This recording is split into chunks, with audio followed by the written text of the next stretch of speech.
Hey up everybody. Today then I want to deal with the lubricators again, and I started this a few months back, but I got diverted onto other jobs. So part one to this you'll find quite a way back in my playlist. I'll put a link up to that at this point in video so I can send you back to that without any problems. Now in the Sweet Pea book then, the lubricators there's not much information on mechanical lubricators, just the general arrangement. It gives a bit more detail on the displacement lubricator. It's got a bit of a drawer in there to make one of those, but I'm going the mechanical route. So in part two then, I'm going to actually make all the fittings that's going to get the oil from the lubricator to the cylinders. So I've done a sketch here, which you can take a look at that sketch just for time being, for a minute or so, and then I'm going to go over to Myford and I'm going to make a start of these fittings. I'm not going to show you me doing them fittings because I've done loads of these fittings on my water tanks.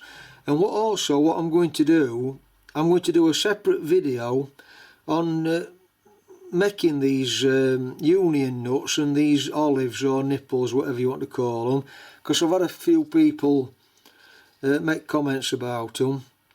And also I'm going to make this Y adapter, miniature Y adapter, and I'll probably do a separate video on that, and when I've done them I'll put links up to it to direct you to them.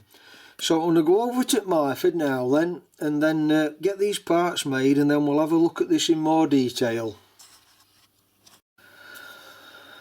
Okay then, I've had an hour or so at Myford making all these parts, so I'm just going to go into a bit more detail of what I'm doing here. So on most of the Sweet Peas I've seen, when the pipe divides off to these cylinders, I find that I see a lot of people that solder the pipes into the actual steam pipe that goes to the cylinder, silver soldered into that pipe. Well, I'm not going to do that. I'm going to go to top of cylinder covers with a banjo and a banjo bolt.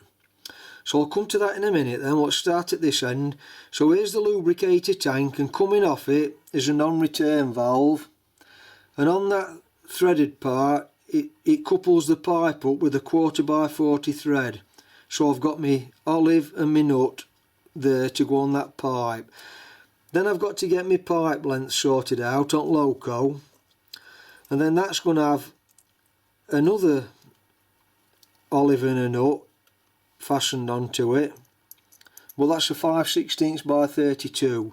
The reason for that is I'm going to put this Schrader valve in next in line. Now, one of the well-established chaps at my local clubs tell me to do this. I've got no experience of it, but that's what he does, and he puts a Schrader valve in as an extra non-return valve. So like I said, I've got no experience of that, so I don't know if it'll work, but we'll soon find out anyway. So anybody that doesn't know what a Schrader valve is, it's a car tyre valve, and all I've done is strip the rubber off, took all that rubber off, and then you end up with that. Then what I've done, I've made a one-off special sized olive to fit on the stalk of that Schrader valve and put a 5/16 by 32 nut on. And I found out that on the other end it's actually the same size as a 5/16 by 32 thread. I don't think it is that, I think it's metric, but it's a good fit anyway. So that's my Schrader valve going in. And what that does, it's an extra non-return valve to stop the steam pressure pushing back at the oil, I think. Then I've got this Y adapter I'm calling it, and there's a UK 50p piece. You can see its size adapter, and I'm not going to go into too much detail with this. I think I'm going to do a separate video on making one of them, because along with union nut and olives as well, because one or two people have asked me for more details. So I'll go into more details in another video, I think, to this. It's a 5/16 thread on that side by 32, and then 2 1/4x40s coming off it. Then coming off that, then I'll have 2 pieces of pipe yet to be determined, with an olive and a nut on that side, and then on the other end to the cylinder covers it'll be this banjo and banjo bolt.